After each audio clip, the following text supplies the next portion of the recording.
Hello students, कैसे हैं आप सभी लोग। मैं एक बार फिर से आपका स्वागत करती हूं जो हमारा विद्या क्वेश्चन बैंक का सीरीज़ चल रहा है उसमें। आज हम फिर से एक नया चैप्टर करेंगे, चैप्टर 5। और ये भी जो आपका चैप्टर है ये आपका चैप्टर नागरिक शास्त्र से ही है और इसका जो टाइटल है दैट इज़ जन संघर्ष और आंदोलन। ठीक, तो एक के बाद एक जो महत्वपूर्ण प्रश्न है इसमें हम वही देखेंगे। तो चलिए शुरू करते हैं पहले प्रश्न से। पहला प्रश्न हमसे यहाँ पर पूछ रहा है कि लोकतंत्र की जड़ें किस प्रकार मजबूत होती हैं। लोकतंत्र यानी जनता का शासन, जनता के द्वारा शासन, जनता के लिए शासन, इसकी जड़ें किस प्रकार से मजबूत होती हैं। क्या इसकी जड़ें परस्पर सामंजस्य द्वारा मजबूत होती हैं, जन विरोधी गतिविधियों के द्वारा मजबूत होती हैं, जन आंदोलनों, जन मतलब पब्लिक, जनता, क्या जनता के आंदोलन के द्वारा मजबूत होती हैं या फिर धरना प्रदर्शन के द्वारा मजबूत होती हैं।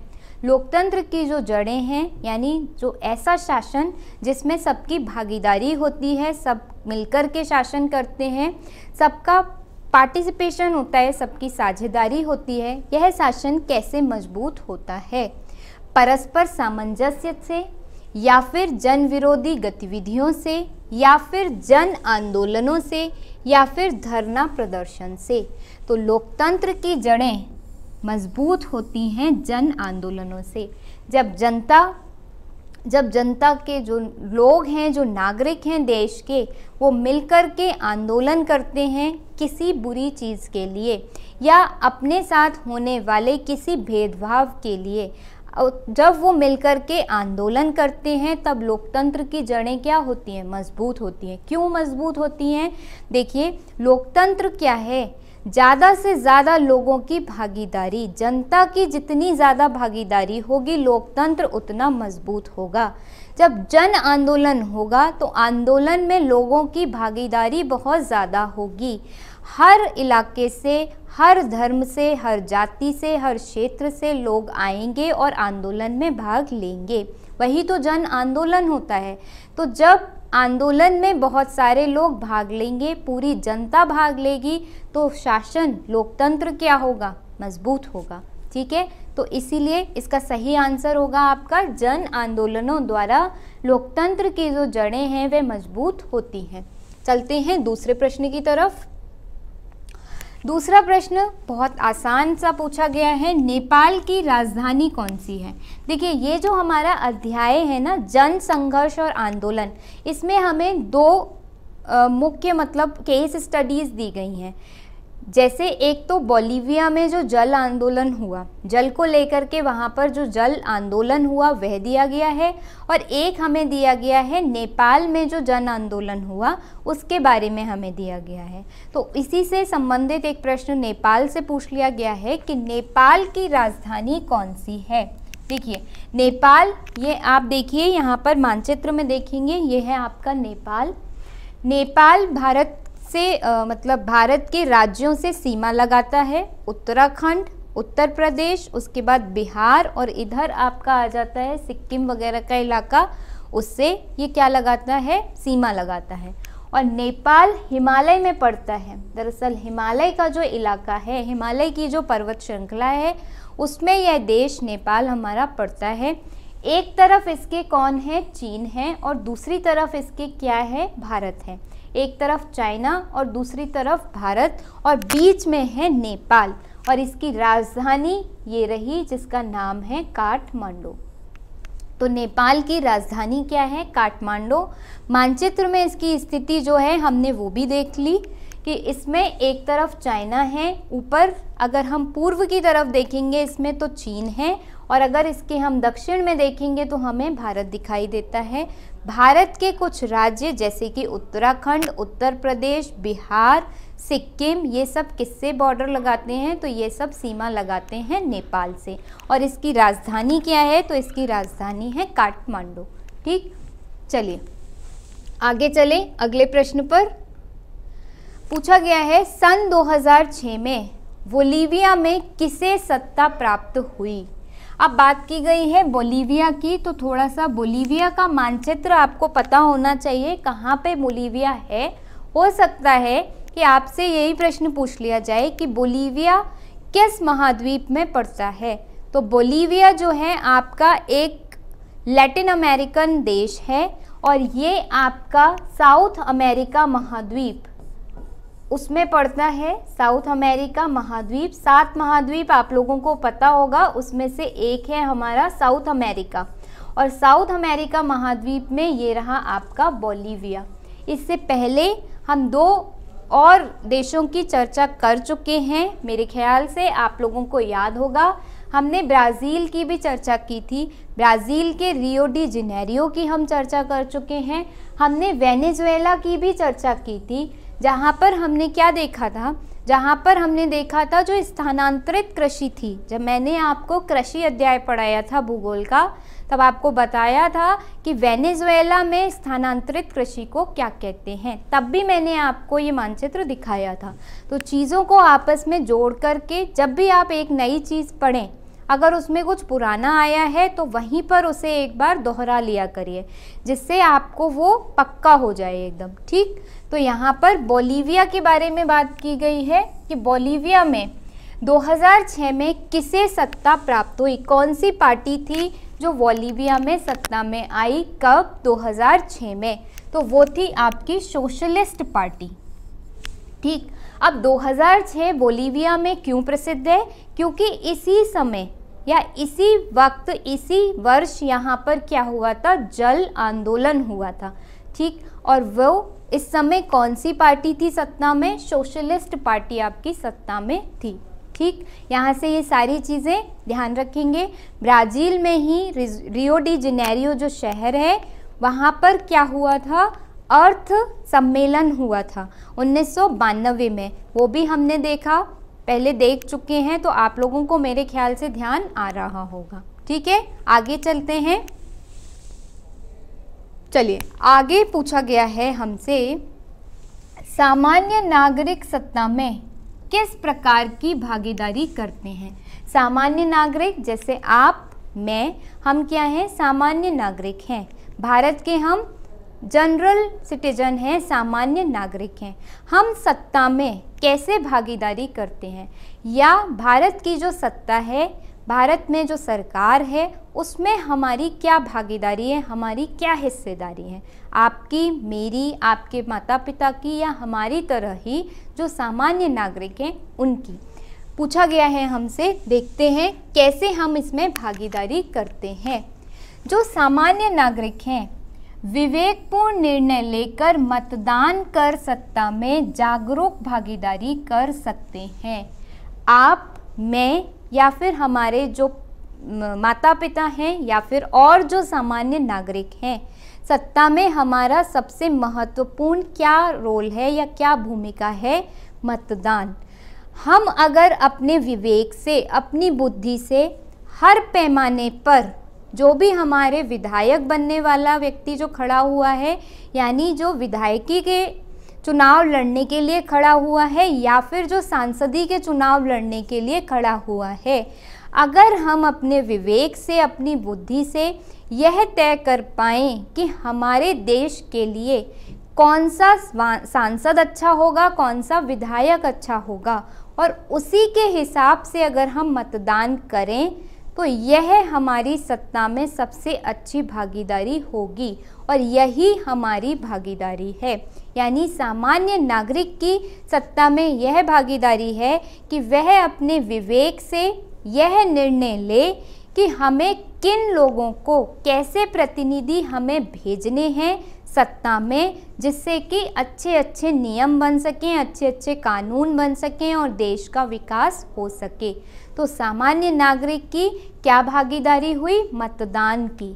मतदान कैसा, विवेकपूर्ण। ऐसा प्रतिनिधि चुनिए जो आपके विकास के लिए बात करे, ऐसा ना हो जो भ्रष्ट हो और सिर्फ अपने घर भरने की बात करे, ठीक। तो ऐसे प्रतिनिधि को चुनकर लाना, मतदान करके ऐसे प्रतिनिधि को चुनना जो देश के विकास के लिए कार्य करे और जो अनुभवी हो, जिसे देश के विकास का ज्ञान हो कि देश का विकास किस तरीके से किया जाता है, जिसे आपकी समस्याओं के बारे में पता हो, जो भावनात्मक रूप से आपकी समस्याओं से जुड़ा हो, ऐसे व्यक्ति को मतदान से चुनना हमारी सत्ता में भागीदारी है, यानी सामान्य नागरिक की सत्ता में भागीदारी है। तो अभी तो आप लोग देखिए मतदान देने की उम्र आपकी नहीं है, आयु नहीं है, लेकिन अभी ही सीख लीजिए, जब भी आपको मत देने का अधिकार मिलेगा तो मत देने से पहले जो भी प्रतिनिधि खड़े हुए हैं, निर्वाचन के लिए जो भी प्रतिनिधि खड़े हुए हैं, यह तय कर लें आप लोग कि कौन सा प्रतिनिधि आपके देश के विकास के लिए सही है। ठीक, उसी को मतदान देकर के आइएगा। किसी भी पार्टी पर मत जाइएगा, किसी भी जाति पर मत जाइएगा, किसी भी धर्म पर मत जाइएगा। उस व्यक्ति को, उस प्रतिनिधि को मत दीजिएगा जो देश के विकास के लिए काम कर रहा हो या जो देश के विकास के लिए कार्य करे। ठीक है, चलिए आगे चले। तो सामान्य नागरिक सत्ता में किस प्रकार की भागीदारी करते हैं? अपना मत दे करके एक सही प्रतिनिधि को चुनकर लाते हैं। ठीक, चलिए आगे चले। आगे हमसे पूछ रहे हैं दबाव समूह और राजनीतिक दल में दो अंतर बताने हैं। तो एक तो होता है दबाव समूह, एक होता है राजनीतिक दल। ये दोनों ही जो आपके टर्म्स हैं, है ना, ये आपने कई बार सुने होंगे, दबाव समूह और राजनीतिक दल। इनमें क्या फ़र्क है, हमें उसको देखना है। कोई भी दो अंतर बताने हैं इसमें। देखो, पहला अंतर, जो दबाव समूह होते हैं वे चुनाव नहीं लड़ते। पहले देख लीजिए, फिर अभी उदाहरण से समझाऊंगी भी। लेकिन जो राजनीतिक दल होते हैं वो क्या करते हैं? चुनाव लड़ते हैं और सत्ता में आते हैं। लेकिन जो दबाव समूह होते हैं वो चुनाव नहीं लड़ते, वो सत्ता में नहीं आते। ठीक, दूसरी तरफ दबाव समूह, इनका प्रत्यक्ष उद्देश्य राजनीतिक सत्ता पर नियंत्रण करने का नहीं होता। सिर्फ ये क्या चाहते हैं कि राजनीतिक सत्ता हमारे हिसाब से चले, दबाव बना करके अपनी मांगों को पूरा करवाना चाहते हैं। अपने लिए जो फायदेमंद होता है वह करवाना चाहते हैं, करना नहीं चाहते, खुद जाकर के करना नहीं चाहते, लेकिन दूसरों से करवाना चाहते हैं। ठीक, तो वो क्या होते हैं? दबाव समूह होते हैं। ये राजनीतिक सत्ता पर नियंत्रण करने का नहीं चाहते, यानी ये राजनीतिक सत्ता पर नियंत्रण नहीं चाहते, खुद इन्हें सत्ता मिल जाए ऐसा नहीं चाहते, लेकिन सत्ता को अपने हिसाब से चलाना चाहते हैं ये। ठीक है, वहीं दूसरी तरफ इनका प्रत्यक्ष उद्देश्य राजनीतिक सत्ता पर नियंत्रण करने का होता है। ये चाहते हैं कि मैं भारत का क्या बन जाऊं, हमारा भारत का प्रधानमंत्री हो, यानी हमारे दल का भारत का प्रधानमंत्री हो, हमारे दल का उत्तर प्रदेश का मुख्यमंत्री हो। ये कौन चाहता है? राजनीतिक दल चाहते हैं। अब देखते हैं उदाहरण, जैसे दबाव समूह के उदाहरण, जो आपके एनजीओ हैं। ठीक, एनजीओ गैर सरकारी संगठन, एनजीओ नॉन गवर्नमेंटल ऑर्गेनाइजेशन, या फिर मैं हिंदी में इसे बताऊं तो गैर सरकारी संगठन, या जो आपकी ट्रेड यूनियंस होती हैं, व्यापार यूनियन बन जाती हैं। ठीक है, जैसे एक और है आपका CII। जितने भी आपके उद्योगी हैं, उद्योग हैं, इंडस्ट्रीज़ हैं, इनका एक क्या बना हुआ है? समूह बना हुआ है। ठीक है, भारत में जितने भी उद्योग हैं, इंडस्ट्रीज़ हैं, उनका क्या बना हुआ है? समूह बना हुआ है। तो उसे क्या कहते हैं? CII कहते हैं। ठीक, भारतीय उद्योगपतियों का समूह। ठीक, तो ये क्या है? ये दबाव समूह है। लेकिन वहीं दूसरी तरफ अगर हम राजनीतिक दल का उदाहरण देखेंगे तो भारतीय जनता पार्टी क्या है?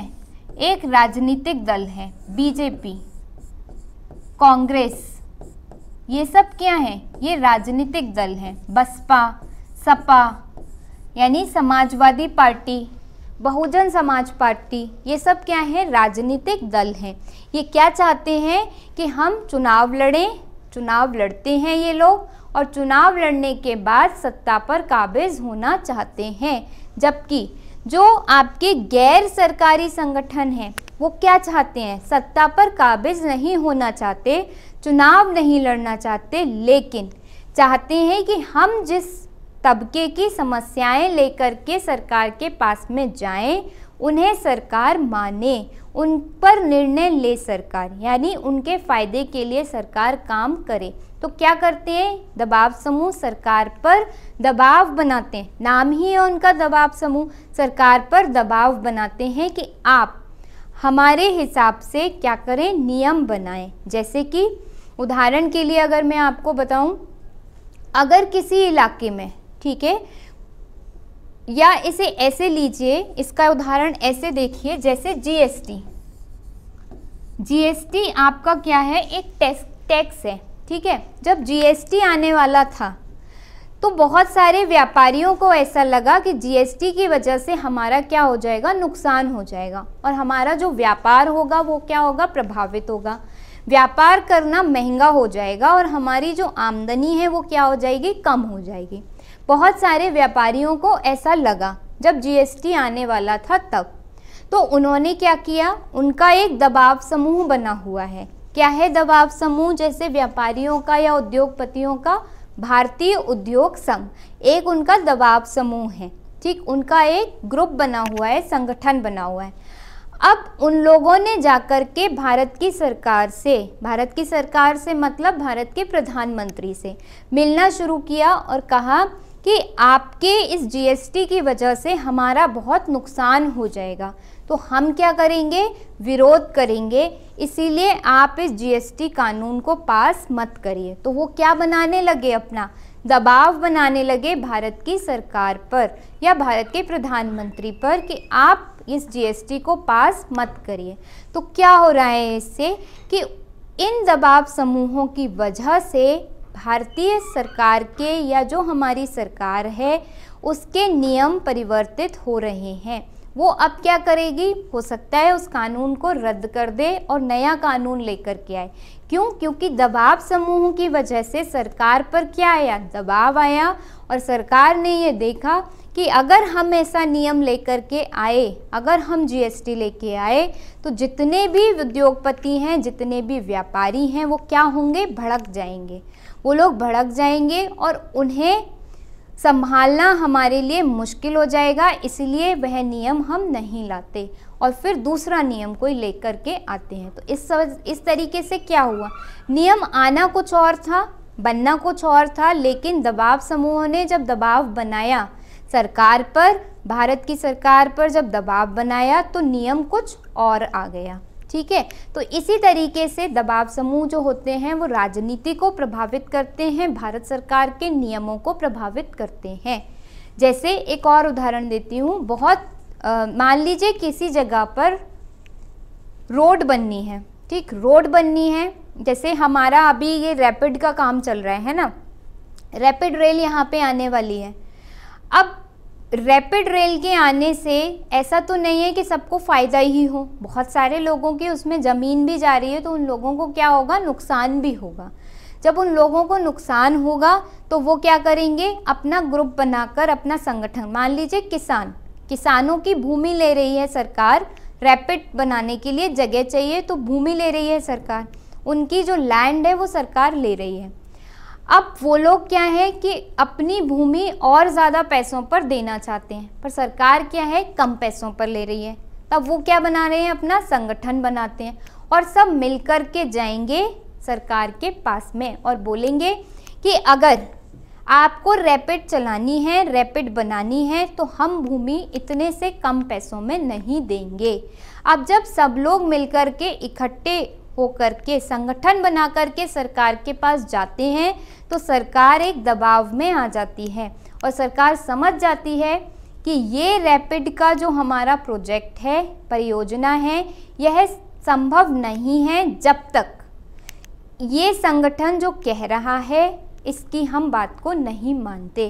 तो सरकार क्या करेगी, अब कम पैसों पर जो ज़मीन खरीद रही थी अब उन्हें ज़्यादा पैसे देने पर बाध्य हो जाएगी। तो इस तरीके से जो दबाव समूह हैं वह नियमों को, कानूनों को या सरकार के जो नियम हैं उनको प्रभावित करते हैं। ठीक, समझ में आया बात समझ में आई? तो अंतर अगर हम देखेंगे तो ये चुनाव लड़ते हैं, लेकिन ये चुनाव नहीं लड़ते और ये चुनाव लड़ते हैं। ये सत्ता पर नियंत्रण नहीं करते, लेकिन ये सत्ता पर नियंत्रण करना चाहते हैं। ये सत्ता को प्रभावित करते हैं, दबाव से अपने प्रभावित करते हैं, लेकिन वो सत्ता को नियंत्रित करते हैं। उदाहरण हमने देख लिए। आगे चलते हैं अगले प्रश्न पर। समझ में आ गया होगा आई थिंक। चलो अगला प्रश्न हमसे पूछ रहे हैं, नेपाल का लोकतंत्र के लिए दूसरा आंदोलन क्या था? मैंने पहले ही बताया, ये जो हमारा अध्याय है 2 इसमें आपके देशों की केस स्टडी दी गई है, जिसमें एक हमारा नेपाल का लोकतंत्र का आंदोलन था और दूसरा बोलीविया का जल आंदोलन है। अब एक हमारे सामने आ गया नेपाल का लोकतंत्र का आंदोलन। नेपाल का लोकतंत्र के लिए दूसरा आंदोलन क्या था, इस पर हमें एक टिप्पणी लिखनी है। ठीक, चलिए देखते हैं इसमें क्या था। देखिए, दरअसल नेपाल जो था भारत के उत्तर में बसा एक छोटा सा देश है। यहाँ पर 1990 के दशक में लोकतंत्र की स्थापना हो गई थी। 1990 में यहाँ पर क्या आ गया था? लोकतंत्र आ गया था। जनता की सरकार, जनता के द्वारा सरकार जो चुनी जाती है वो आ गई थी। लेकिन इसका जो स्वरूप था, किंतु नेपाल नरेश पूर्व की भांति ही राज्य का मुखिया बना रहा। जैसे हमारे यहाँ पर प्रेसिडेंट है, हमारे यहाँ पर कौन है? राष्ट्रपति हैं, वो हमारे जो शासन है उसके हेड हैं, उसके मुखिया हैं। लेकिन यहाँ पर क्या था? जो राजा था, नेपाल के जो नरेश थे, वही अभी राज्य का मुखिया बना रहा और संविधान लागू हो गया। जब सत्ता संचालन जनप्रतिनिधियों द्वारा ही हो रहा था, लेकिन सत्ता का जो संचालन कर रहे थे वो जनप्रतिनिधि ही कर रहे थे। सिंपल सा ये है कि इलेक्शन हो रहा था, वहाँ पर चुनाव हो रहे थे, जनप्रतिनिधि चुन के आ रहे थे, वो सत्ता को चला रहे थे। लेकिन राजा भी उनके ऊपर क्या कर रहा था? शासन कर रहा था। जैसे हमारे यहाँ पर राष्ट्रपति है, हमारे यहाँ तो राष्ट्रपति का भी चुनाव होता है, पर उनके यहाँ राजा था, उसका चुनाव नहीं हो रहा था, वो आनुवांशिक था उसका पद। ठीक, पर वहाँ पर जो सत्ता या शासन चल रहा था, जो सरकार चल रही थी, वो बिल्कुल वैसे ही चल रही थी जैसे हमारे यहाँ पर चलती है। एक संसद, संसद में नियम बनाए जाएंगे और सांसद कौन होंगे? जनप्रतिनिधि होंगे। ठीक है, इस प्रकार की प्रक्रिया जो अत्यधिक राजतंत्र से संवैधानिक राजतंत्र के उक्त संक्रमण परिस्थितियों को तत्कालीन राजा वीरेंद्र ने स्वीकार कर लिया था। देखिए हुआ क्या, 1990 में जब वहाँ पर लोकतंत्र स्थापित हो गया, कहाँ पर? नेपाल में लोकतंत्र आ चुका है 1990 में। लेकिन एक बात वहाँ पर ये है कि राजा है सबसे ऊपर, पर जनप्रतिनिधि भी हैं वहाँ पर। जनप्रतिनिधि सत्ता का संचालन कर रहे हैं और उनके ऊपर कौन है? राजा है। यानी पूरी तरीके से राजतंत्र नहीं है। राजा नियम नहीं बना रहा, लेकिन नियम कौन बना रहा है? संविधान के हिसाब से जो जनप्रतिनिधि चुन के आए हैं वे नियम बना रहे हैं। तो कैसा राजतंत्र है? प्योर राजतंत्र ना होकर के संवैधानिक राजतंत्र है। राजा तो है, लेकिन सत्ता कैसे संचालित हो रही है? संविधान के नियमों के हिसाब से जनप्रतिनिधियों के द्वारा संचालित हो रही है। ठीक, और ये जो स्थिति आई थी वहाँ पर, राजा नियम नहीं बना रहा है, राजा नियम नहीं बना रहा है। नियम कौन बना रहा है? संविधान के हिसाब से जो जनप्रतिनिधि चुन के आए हैं वे नियम बना रहे हैं और उसी हिसाब से सत्ता चल रही है। ठीक, अब ये जो स्थिति थी इसको राजा वीरेंद्र ने तो स्वीकार कर लिया, लेकिन उनकी मृत्यु के बाद में, उनकी हत्या के बाद में जो उनके बेटे आए वो थे आपके राजा ज्ञानेंद्र, नरेंद्र ज्ञानेंद्र। उन्होंने इस स्थिति को स्वीकार नहीं किया। उन्होंने कहा हम लोकतंत्र के विरुद्ध हैं, हमें क्या चाहिए? हमें जनता की भागीदारी नहीं चाहिए। मैं चाहता हूँ कि नियम भी मैं ही बनाऊँ, जनता क्या माने, मैं जो नियम बना रहा हूँ जनता वो माने, ना कि देश में वे नियम चलें जो जनप्रतिनिधि बना रहे हैं या जो चुनकर जनप्रतिनिधि आए हैं वे जो नियम बना रहे हैं। देश उनके हिसाब से ना चल के राजा जो नियम बनाए उसके हिसाब से चले। यानी ये क्या चाह रहे हैं कि जो प्योर शुद्ध जो राजतंत्र है वह स्थापित हो कहाँ पर, नेपाल में। ठीक, 1990 के बाद की स्थिति यहाँ पर ये हो रही है। अब जब ये ऐसा चाहते हैं नरेश ज्ञानेंद्र, तो ये क्या करते हैं, ये जो लोकतांत्रिक सरकार थी यानी जो निर्वाचित सरकार थी, इसी के साथ साथ वो अलोकप्रिय होने लगी है। यानी कि लोगों का जो मन है वो लोकतांत्रिक सरकार से हटने लगा है नेपाल के अंदर। अब इसी बात का जो ज्ञानेंद्र राजा हैं वो फ़ायदा उठाते हैं और वो क्या करते हैं कि वहाँ पे संसद को भंग कर देते हैं, जो सरकार है वहाँ की उसको भंग कर देते हैं और प्रधानमंत्री को अपदस्थ कर देते हैं, प्रधानमंत्री को हटा देते हैं। ये काम करते हैं राजा ज्ञानेंद्र, क्योंकि वो चाहते हैं कि नेपाल में पूरी तरीके से राजतंत्र आए, नेपाल में वही कानून बने, वही कानून चले जो राजा बनाए, ना कि निर्वाचित सरकार। यानी वहाँ पर लोकतंत्र, संवैधानिक राजतंत्र ना हो करके प्योर राजतंत्र वहाँ पर आ जाए। तो इसीलिए वो क्या करते हैं, सरकार को भंग कर देते हैं और उनकी इसी कार्य से, यानी उनने जो ये किया, संविधान के द्वारा चुनी गई जो सरकार थी उसको उन्होंने जैसे ही भंग किया वैसे ही वहाँ पर विरोध अप्रैल 2006 में जनता के बीच में फैल गया और जनता ने मांग करनी शुरू कर दी कि हमें संवैधानिक सरकार चाहिए, हमें ऐसी सरकार चाहिए, हमें ऐसे नियम चाहिए जिन्हें जनप्रतिनिधि बनाए, ना कि राजा बनाए। और यही क्या था, यही नेपाल का दूसरा आंदोलन था। दूसरा आंदोलन जो 2006 में होता है, अप्रैल 2006 में होता है, और जो ये मांग करता है कि यहाँ पर फिर से संवैधानिक सरकार आए, फिर से वही लोग नियम बनाए जो जनता के द्वारा चुने गए हैं, ना कि राजा नियम बनाए। ठीक, और यही एक जनव्यापक आंदोलन चल पड़ता है और वो लोग राजा के विरुद्ध हो जाते हैं।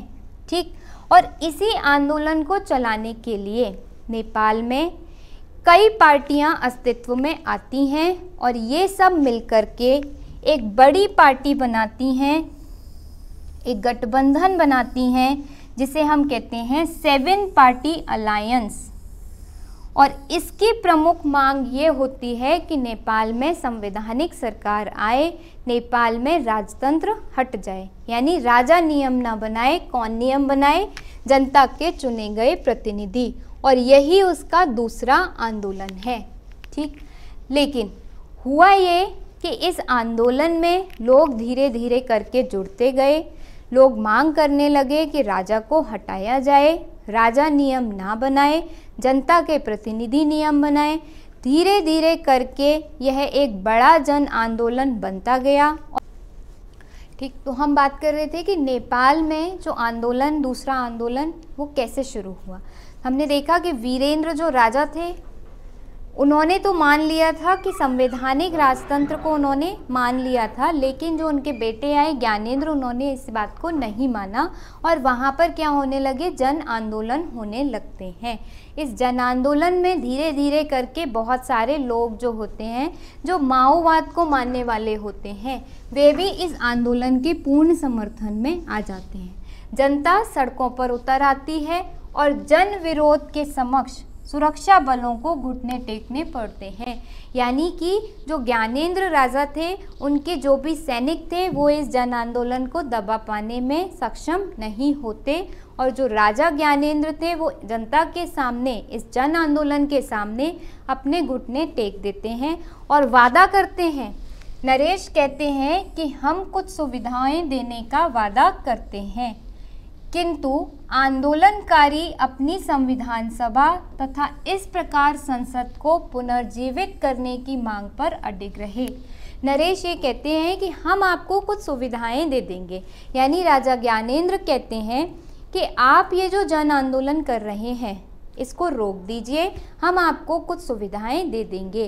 पर जनता कहती है, यह जो जन आंदोलन के नेतृत्वकर्ता थे, जिसमें एक पार्टी थी, ठीक, जो हमारी 7 पार्टी अलायंस था या 7 जो राजनीतिक अलायंस था, वो क्या कहता है कि नहीं, हमें क्या चाहिए, हमें चाहिए संविधान सभा और संसद, जो हमारे नियम हम खुद बनाएंगे, हमें आप वही संवैधानिक सभा दे दीजिए जिससे कि हमारे जनप्रतिनिधि ही नियम बनाएं, आपके नियम हम पर लागू ना हो।